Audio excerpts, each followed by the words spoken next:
네, 성경 봉독하겠습니다. 오늘 함께 나눌 말씀은 누가복음 16장 1절에서 13절까지 말씀입니다. 누가복음 16장 1절에서 13절까지 말씀. 네, 우리 한 목소리로 읽도록 하겠습니다. 또한 제자들에게 이르시되 어떤 부자에게 청지기가 있는데 그가 주인의 소유를 낭비한다는 말이 그 주인에게 들린지라. 주인이 그를 불러 이르되 내가 내게 대하여 들은 이 말이 어찌 됨이냐. 내가 보던 일을 셈하라. 청지기 직무를 계속하지 못하리라 하니 청지기가 속으로 이르되 주인이 내 직분을 빼앗았으니 내가 무엇을 할까. 땅을 파자니 힘이 없고 빌어먹자니 부끄럽구나. 할 일을 알았도다. 이렇게 하면 직분을 빼앗긴 후에 자기 집으로 영접하리라 하고 주인에게 빚진 자를 일일이 불러다가 먼저 온 자에게 이르되 내가 내 주인에게 얼마나 빚졌느냐. 말하되 길은 100말이니이다. 이르되 여기 내 증서를 가지고 빨리 앉아 50이라 쓰라 하고 또 다른 이에게 이르되 너는 얼마나 빚졌느냐. 이르되 밀백석이니이다. 이르되 여기 내 증서를 가지고 80이라 쓰라 하였는지라. 주인이 이 옳지 않은 청지기가 이를 지혜 있게 하였으므로 말씀이 이 세대의 아들들이 자기 시대에 있어서는 빛의 아들들보다 더 지혜로움이니라. 내가 너희에게 말하노니 불의의 재물로 친구를 사기라. 그리하면 그 재물이 없어질 때에 그들이 너희를 영주할 처소로 영접하리라.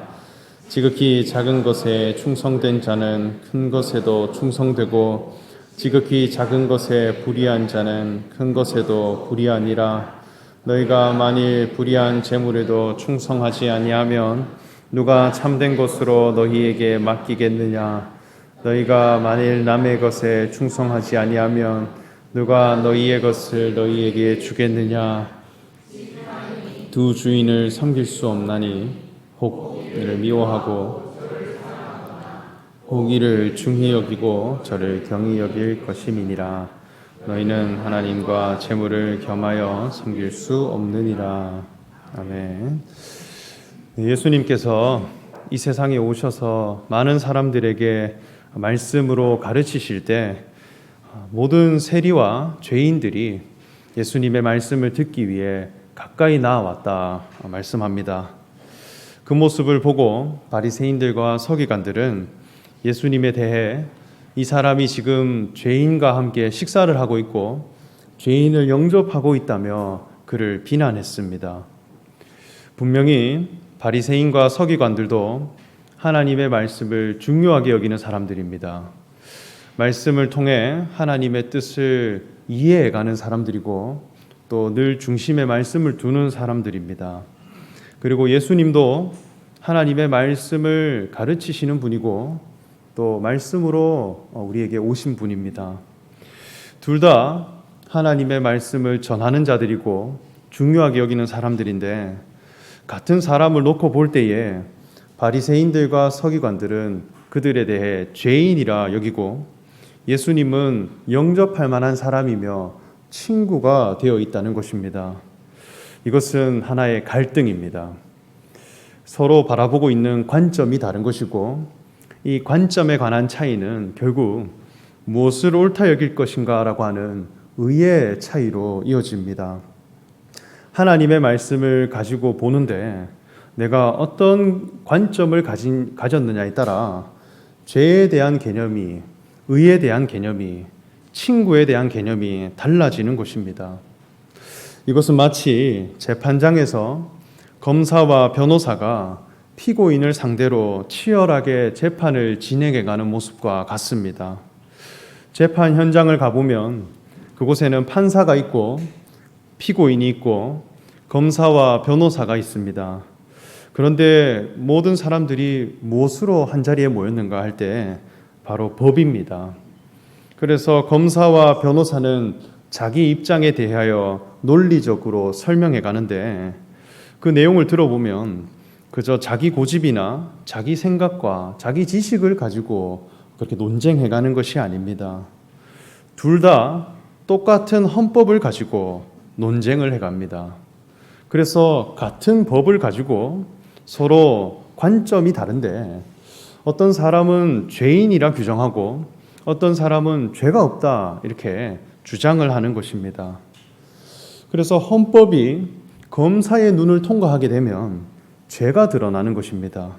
그래서 죄가 드러나게 하는 법이 되는 것이죠.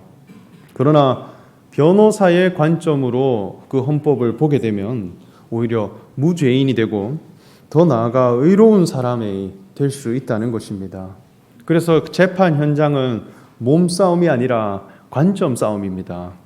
어떤 관점이 더 하나님의 의에 합당한 것인가 그것을 따져가는 것이죠. 신앙도 마찬가지입니다. 하나님의 말씀에 관하여서 하나님이 우리에게 주신 모든 율법과 그 말씀을 통해 나는 어떤 관점을 가지고 어떤 입장을 가지고 그것을 바라보느냐에 따라 죄와 사망이 드러나는 말씀이 되기도 하고 용서함과 의로움을 얻게 되는 은혜의 말씀이 되기도 합니다. 그래서 이것은 굉장히 중요한 신앙의 주제입니다. 그렇기에 예수님은 이 비난 하나를 받았을 때 굉장히 다양한 비유를 통하여서 자신의 입장을 설명해 가시고 비유를 통해 답변을 길게 해 가십니다.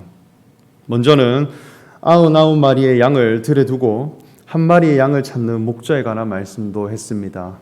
그리고 돌아온 탕자에 관한 말씀도 우리에게 들려주셨습니다. 오늘은 불의한 청지기에 관한 말씀을 보게 될 것입니다. 그런데 이것은 다 하나의 비유라 하였습니다. 에피소드가 굉장히 다양하지만 예수님이 말하고자 하는 주제는 한 가지입니다. 예수님이 옳다 여기시는 그 신앙의 의로움은 무엇인가? 예수님은 어떤 관점을 가지고 하나님의 말씀을 바라보시는 분인가 하는 것을 우리가 교훈받기를 바랍니다. 오늘 본문 1절 말씀을 보면 예수님이 말씀하시기를 어떤 부자에게 청지기가 있는데 그가 주인의 소유를 낭비한다는 말이 그 주인에게 들린지라 이렇게 했습니다. 먼저는 주인과 청지기의 관계가 있습니다. 그런데 주인은 부자이고 또 청지기가 있어요. 이 청지기라고 하는 단어는 오늘날 우리에게는 굉장히 생소한 개념일 수 있는데 청지기는 주인의 모든 재산을 맡아 주인의 일들을 대신 감당하는 위탁 관리인입니다. 집안의 서열로 볼 때는 주인에게서는 관리자이고 또 하인들에게 있어서는 우두머리입니다. 그래서 감독이에요.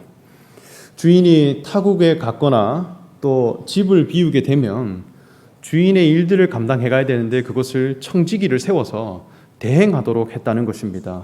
그리고 주인의 자녀들도 이 청지기가 같이 교육을 시키고 또 주인의 업무를 감당하고 또 종들에게 몫을 배분해주는 그런 역할이 청지기였다고 해요. 그런데 이 청지기가 주인의 소유를 낭비하고 있다라고 하는 것을 주인이 듣게 되었습니다. 이 낭비라고 하는 것은 헛되게 사용하는 것이죠. 그런데 우리는 생각할 때 그저 많이 사용하면 그 사용량이 많으면 낭비라 생각할 수 있는데 진정한 낭비는 목적이 없는 소비입니다. 절제가 있고 낭비가 있습니다. 또 해픈 것이 있고 아끼는 것이 있는데 오늘날 현대인들은 소비와 절제에 대한 기준이 어디에 있느냐 이렇게 할 때 수익과 지출의 양으로 결정한다고 합니다. 얼마나 벌었으며 내가 얼마나 지출했는가 이것으로 그 사람의 수준을 판단해요. 그런데 목적에 부합한 소비였는가 이것이 더 중요합니다.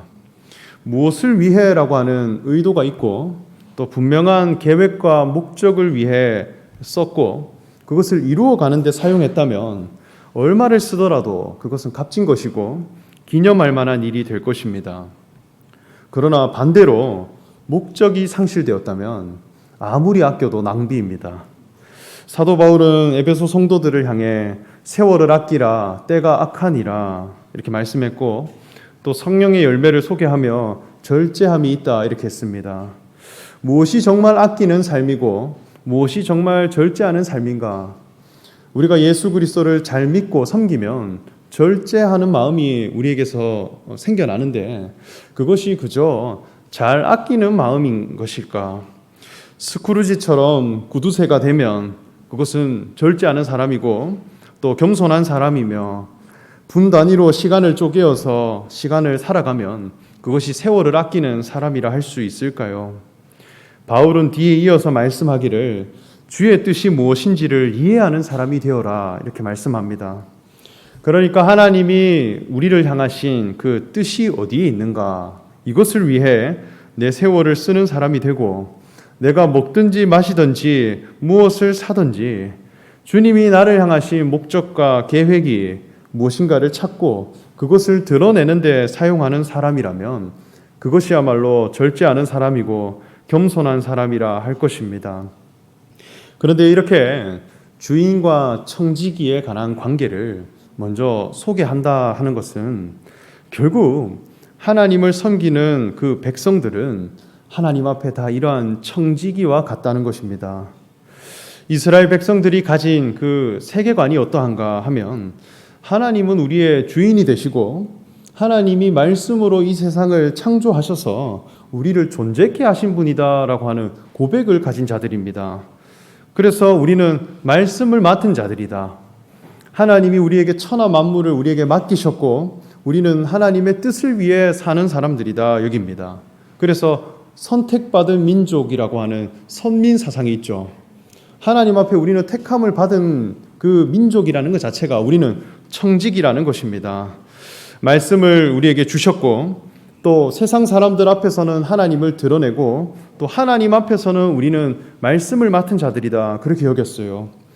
어쩌면 지금 이곳에 모인 모든 분들 그 마음 속에 예배를 드리고 하나님을 알고자 모인 그 모든 마음 속에는 지금 청지기의 마음을 가졌다 저는 그렇게 여깁니다.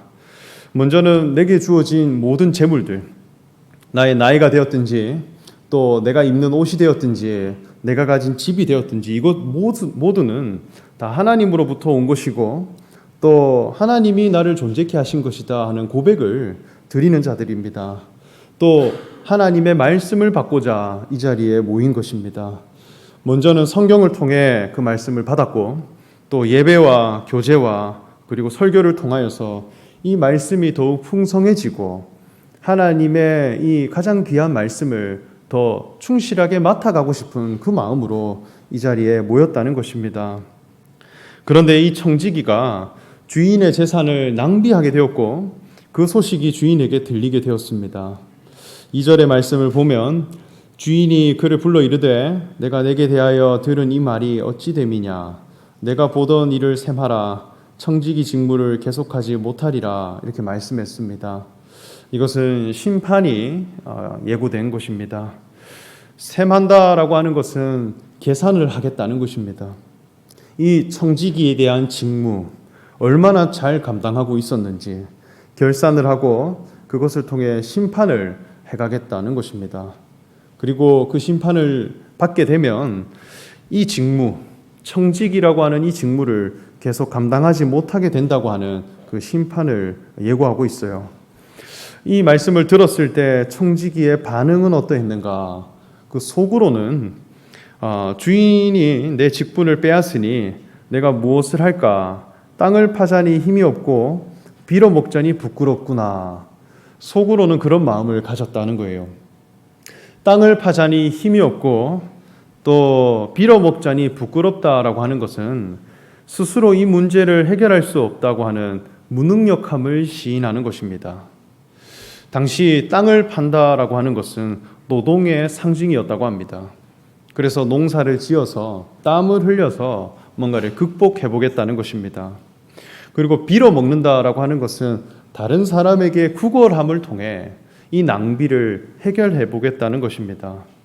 그런데 스스로 노동을 하고 땀을 흘려서 뭔가를 메꾸어 가기에는 내 여력이 너무 부족하고 나보다 조금 더 나은 사람을 통해 이 상황을 극복해 보기에는 너무나 부끄럽더라는 것입니다. 이것은 내 힘과 능력과 내게 주어진 모든 역량으로는 이것을 내가 해결할 수가 없고 분명한 한계가 있다라고 하는 것을 시인하는 것이고, 내가 가진 역량으로는 이 심판을 도저히 벗어날 수가 없고 위기를 극복할 수 없다라고 하는 것을 깨달은 것입니다. 결국 청지기는 지혜로운 묘안을 떠올리게 되는데, 그것은 주인에게 빚을 지은 사람들을 일일이 부르는 것이었습니다. 그래서 불러서 무엇을 해가느냐? 5절부터 7절까지 말씀을 보면, 주인에게 빚진 자를 일일이 불러다가 먼저 온 자에게 이르되 내가 내 주인에게 얼마나 빚졌느냐 말하되 기름 100마리니이다. 이르되 여기 내 증서를 가지고 빨리 앉아 50이라 쓰라 하고, 또 다른 이에게 이르되 너는 얼마나 빚졌느냐 이르되 밀 100석이니이다. 이르되 여기 내 증서를 가지고 80이라 쓰라. 이렇게 말씀했습니다. 빚진 자들을 불러서 그들에게 얼마나 빚을 졌는지 확인합니다.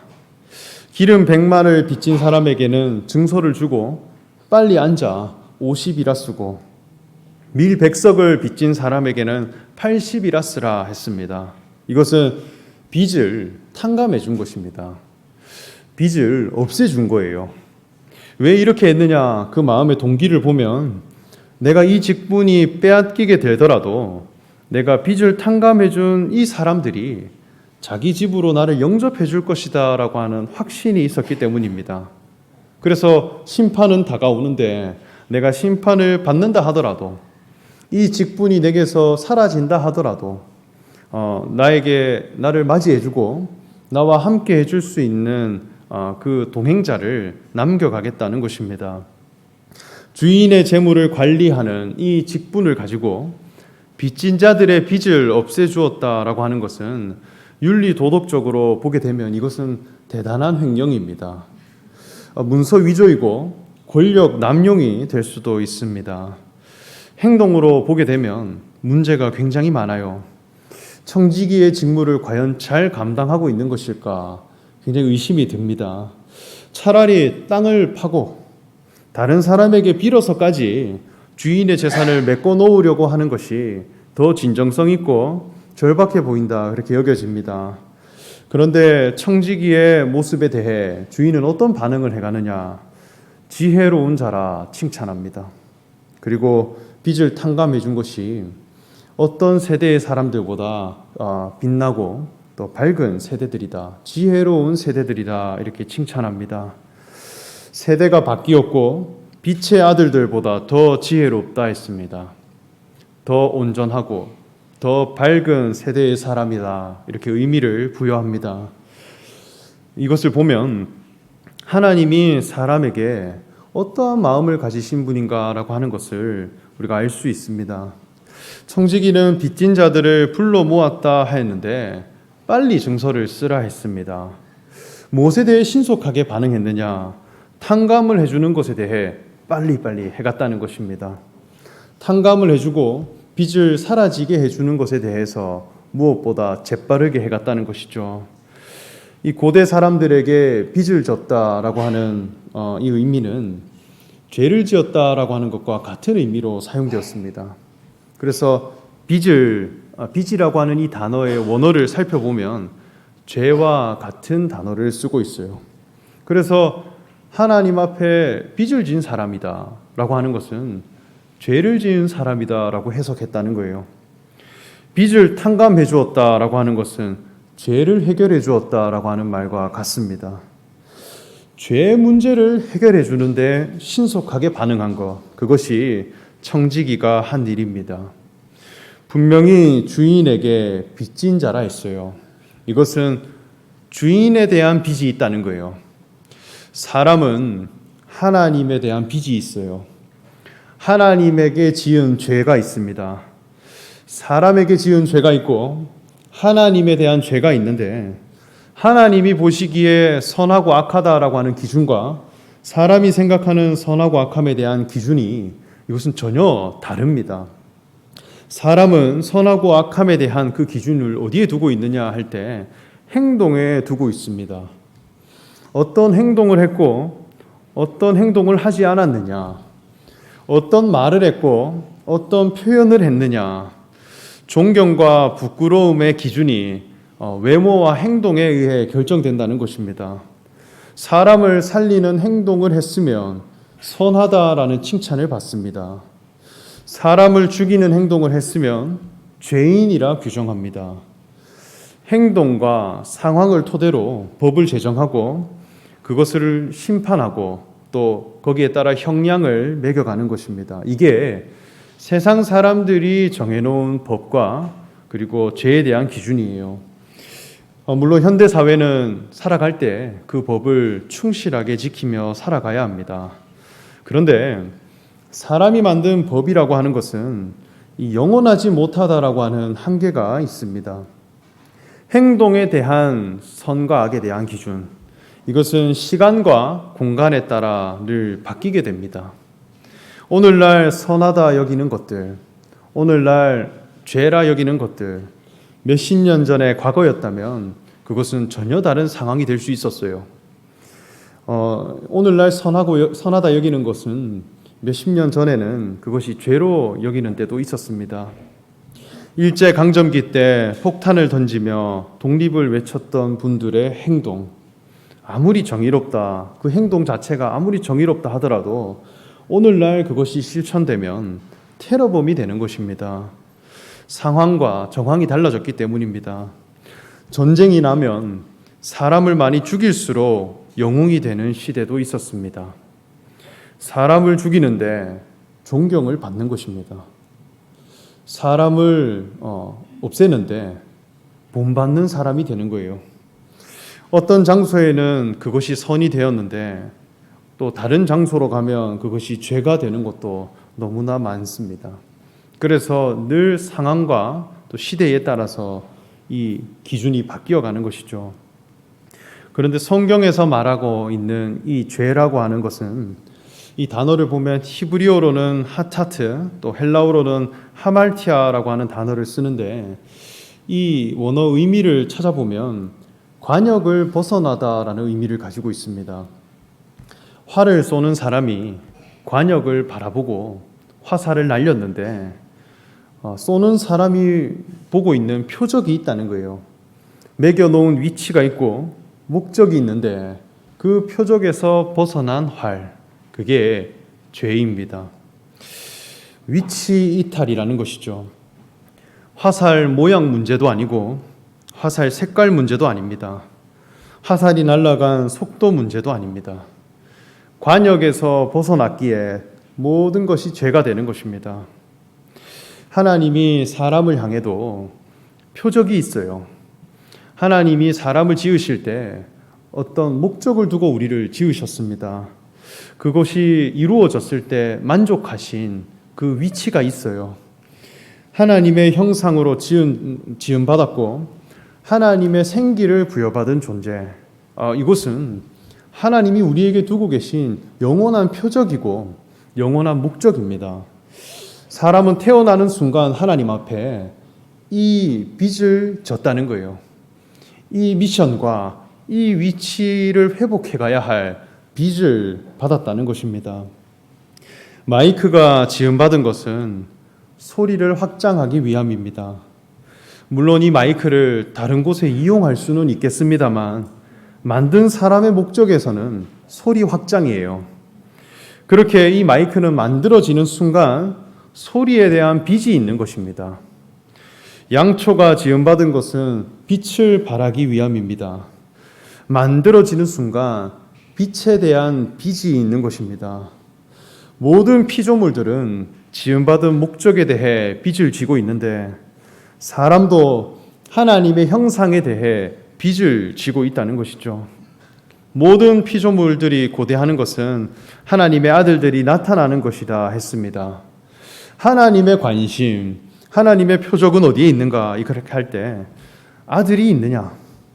너가 아들이냐? 이것을 보시는 분인데 이 관계와 이 위치를 상실한 사람은 무엇을 해도 죄가 된다는 것입니다. 예컨대 우리나라에도 이 법이 있습니다. 헌법이 있고 그 밑에 많은 실정법들, 민법도 있고 사법도 있고 많은 법들이 있습니다. 그런데 이 법을 조금 구별해 보면 행동에 관한 법이 있고 정체성에 관한 법이 있다고 합니다. 무엇이 더 중요하며 무엇이 더 중대한 것인가? 어떤 사람이 타의 모범이 될 만큼 국가의 의무를 다하고 기부도 많이 하고 선행도 많이 베풀고 또 봉사와 헌신을 나라에 잘 감당했습니다. 그리고 사람들에게 해를 입히는 그 도둑들도 잡는 데 앞장서서 용감한 시민상도 받았습니다. 용감한 시민상을 받아 많은 사람들에게 모범이 되고 있어요. 행동으로 그런 사람들을 볼 때 법 없이도 살 사람이다 이렇게 하죠. 그 행동을 보면 그렇게 여길 만큼 훌륭한 사람입니다. 그런데 그 사람이 간첩이라면 어떠할까요? 이 간첩죄라고 하는 것은 행동죄가 아니에요. 행동으로 얼마나 잘못했느냐가 아니라 이것은 나라의 기반을 흔드는 죄입니다. 이것은 존재 자체가, 그 사람이 가지고 있는 의 자체가 나라의 정신과 일치되지 않는다는 거예요. 그러한 간첩은 선행을 하면 할수록 문제가 돼요. 용감할수록 문제가 됩니다. 어쩌면 도둑보다도 더 큰 죄를 짓고 있어요. 하나님이 사람에게 보시는 죄가 있어요. 하나님이 사람에게 보고 있는 빚이 있습니다. 그것은 간첩죄예요. 행동죄가 아닙니다. 간첩죄는 어떻게 해결해야 되느냐? 신고해서 고발해라 이렇게 하죠. 자기를 노출시켜 가야 합니다. 위치가 안 맞는다는 것은 의와 목적이 일치되지 않은 관계를 뜻합니다. 하나님이 사람에게 보시는 죄라고 하는 것, 이것은 존재 위치를 벗어난 죄입니다.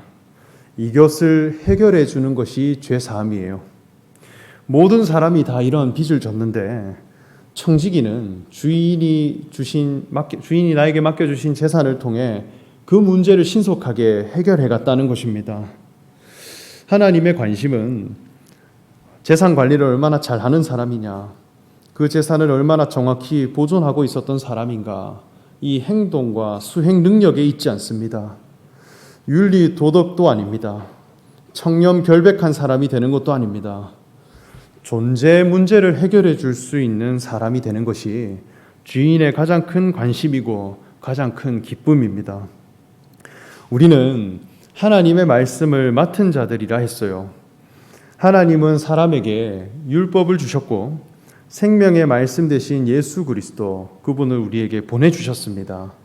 왜 우리에게 말씀을 주셨느냐 할 때 우리가 죄에 사로잡혀 있기 때문입니다. 우리가 하나님 앞에 지음받은 그 존재 위치는 십자가와 그리스도입니다. 이 두 가지의 위치에 우리는 지음받았어요. 흙으로 지음받은 인생이나 하나님의 성품인 사랑을 표현하는 자가 되는 것, 오히려 연약함이 있어서 스스로 운명을 바꿀 수가 없고 또 자기 스스로 역량을 발휘할 수 없으나 오히려 하나님의 마음을 표현하고 하나님의 긍휼함을 표현해가고 하나님이 사람을 지으신 목적 대신 그리스도의 의를 표현하기에는 너무 적합한 그 위치에 우리는 지음받았다는 것입니다. 그런데 그 위치에서 이탈했다는 것이죠. 하나님처럼 되고자 하고 눈이 밝아져 스스로 선악을 판단하는 자리로 가게 되었을 때 하나님은 그것을 죄라 여기셨고 우리를 낮추시기 위해 율법을 주신 것입니다. 그리고 하나님의 아들 되신 예수 그리스도를 우리에게 보내주심으로 그분을 믿고 그분을 통해 나의 첫자리가 어디에 있는가 하는 것을 발견하고 깨닫는 사람이 되면 우리도 하나님의 자녀로 다시 회복될 수 있다고 하는 것을 주시기 위해 이 말씀을 우리에게 주셨습니다. 그저 이 율법을 가지고 열심히 행하라, 행동 자체를 위해 주신 것이 아닙니다. 행동을 통해 얻고자 하는 고백이 있다는 거예요. 출제자의 의도를 알지 못한 채 그저 열심히 행하고 실천하는 것을 의롭다 여기며 그 율법의 행동을 기준으로 이것은 죄다, 이것은 의다 그렇게 여기고 그렇게 규정하고 심판해 가는 것은 그것이야말로 하나님 보시기에 가장 심각한 신앙 낭비라는 것입니다. 그래서 이 신앙에 머물고 있는 사람들은 늘 만족이 안 돼요. 그런데 이것을 늘 어떻게 극복하려고 하느냐 할 때 땅을 파듯이 노동을 통하여 또 내 신념을 통하여 이것을 메꿔 가려고 하고 다른 사람들에게 구걸함으로 뭔가를 극복해 보려 합니다. 신앙의 대체제를 끊임없이 찾으며 다른 방법들을 통하여서 이것을 어떻게 한번 극복해 볼까 도전해 가는 것입니다. 그런데 청지기, 이 말씀에 나오는 청지기는 지혜로운 자였습니다. 관점을 바꾸었어요. 자력 구원이 안 됨을 인정하고 내 스스로는 너무나 부끄럽고 또 능력이 없다고 하는 것을 인정하고 재산을 대해가는 관점을 바꾼 것입니다. 하나님이 우리에게 주신 말씀, 이것을 어떻게 내가 해석하고 바라볼 것인가 라고 하는 안목을 바꾸었어요.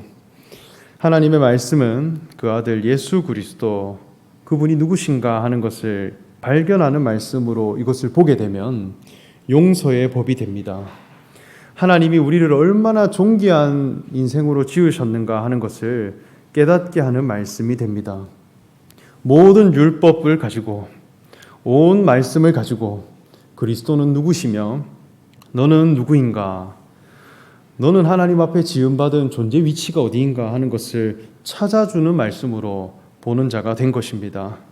이것은 검사의 눈에서 변호사의 눈으로 신앙의 전환이 이루어진 사건입니다. 그래서 주인의 재물을 가지고 빚을 탕감해주고 친구를 사귀는데 사용했습니다. 하나님의 말씀을 가지고 존재에 관한 문제, 하나님이 사람을 지으신 그 기준이 어디에 있는가, 이것을 해결해주고 이것을 찾아주고 또 이것을 회복시켜주는 그 안목을 가진 자로 나아가서 같은 기쁨과 같은 비밀과 같은 의로움을 가진 친구를 얻었다는 것입니다. 이것이 빛의 아들들보다 더 지혜로운 세대들입니다. 하나님의 율법을 행하고 실천하는 것으로 의롭다함을 얻는 그 청지기들, 그들보다 더 온전한 안목을 가진 세대들입니다. 신앙 낭비가 있어요. 하나님이 우리에게 주신 율법의 목적을 알지 못한 채 그저 겉 표면으로만 해석하고 그것을 행하고 또 실천하고 그리고 지켜가는 것으로 칭찬을 받고 의로움을 얻는 그 인생은 아무리 행하고 지킨다 하더라도 그것은 낭비입니다. 주인이 다 보고 계시는 것입니다. 왜냐하면 이 재물에 대한 목적과 일치되지 않기 때문입니다. 그러나 예수 그리스도라고 하는 한 존재를 찾고 하나님 앞에 나는 누구인가 라고 하는 그 존재의 위치를 회복하고자 하는 말씀으로 이 재물을 보게 된다면 오히려 지혜로운 청지기로 하나님 앞에 불의한 재물로 친구를 사귀어갈 수 있는 지혜로운 청지기로 주인이 칭하실 것이라 확신합니다. 예수님도 제자들에게 가르치시기를 우리가 우리의 죄를 용서해 준 것 같이 우리 죄를 사하여 주옵시고 이렇게 말씀했죠. 우리가 죄 사함을 해줄 수 있는 사람이 되듯이 하나님도 우리의 죄를 사하여 주십시오 기도합니다. 이것은 그냥 한 사람 잘못한 거를 어떻게 한번 넘어가 볼까, 그저 한번 입으로 용서해 볼까, 그것이 아니라 내 안목이 바뀌어지기를 간구하는 것입니다. 하나님의 말씀을 내가 바라볼 때에 죄와 사망의 법의 말씀으로 보는 것이 아니라 은혜와 긍휼에 관한 말씀으로 볼 수밖에 없는 그 안목을 가진 자가 되면 오히려 그리스도를 통하여서 빚을 갚아줄 수 있고 또 하나님 앞에 지음받은 존재의 목적을 회복시켜 줄 수 있는 그런 말씀으로 우리에게 다가온다는 것입니다. 그 안목이 바뀌어지는 것이 가장 큰 복이고 또 그것으로 죄 사함을 해주는 것이 하나님 앞에 내가 죄 사함을 받을 수 있는 가장 유일한 길이다라고 하는 것을 예수님이 우리에게 보여주셨고 알려주셨습니다. 이 지혜로운 청지기의 말씀을 통하여서 늘 하나님의 뜻을 강구해 가시는 저와 여러분 되시기를 소망하며 말씀 전합니다. 함께 기도하겠습니다. 사랑의 하나님, 오늘 우리에게 허락하신 말씀을 통하여서 하나님의 지혜가 어디에 있는가라고 하는 것을 늘 찾고 구하는 자가 되기를 원합니다. 검사의 안목으로 하나님의 말씀을 보고 대해가는 것이 아니라 하나님이 우리를 지으신 그 첫자리가 되는 그리스도의 직임을 발견하는 그 말씀으로 또 그 아들 되신 예수 그리스도를 찾는 말씀으로 우리가 보게 하셔서 하나님 앞에 은혜와 긍휼함을 입고 또 한 사람의 빚진 것을 하나님 앞에 해결하지 못하는 그 죄를 우리가 회복시켜주고 또 되찾아줄 수 있는 그런 지혜를 가진 청지기들로 이 땅 가운데 살아가게 하여 주시옵소서. 감사드리며 예수님의 이름으로 기도합니다. 네, 우리 찬송가 488장 함께 찬송하겠습니다.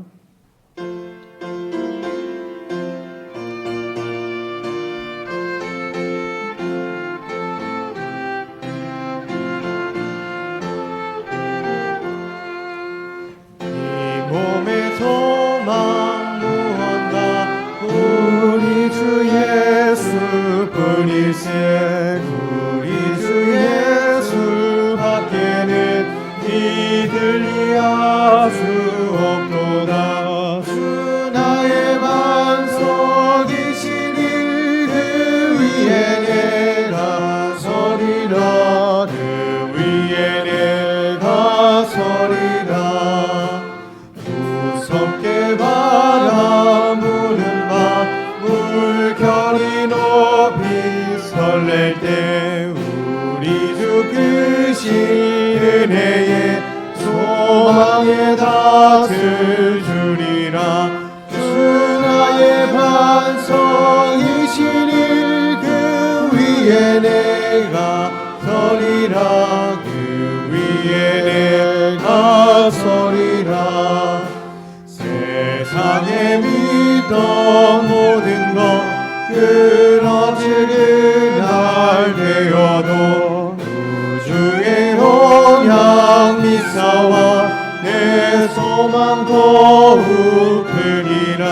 주 나의 반석이시니 그 위에 내가 서리라. 그 위에 내가 서리라. 바라던 천국 올라가 하나님 앞에 배울 때 구주의 의를 힘입어 어여시 바로 서리라. 주 나의 반석이시니 그 위에 내가 서리라. 그 위에 내가 서리라.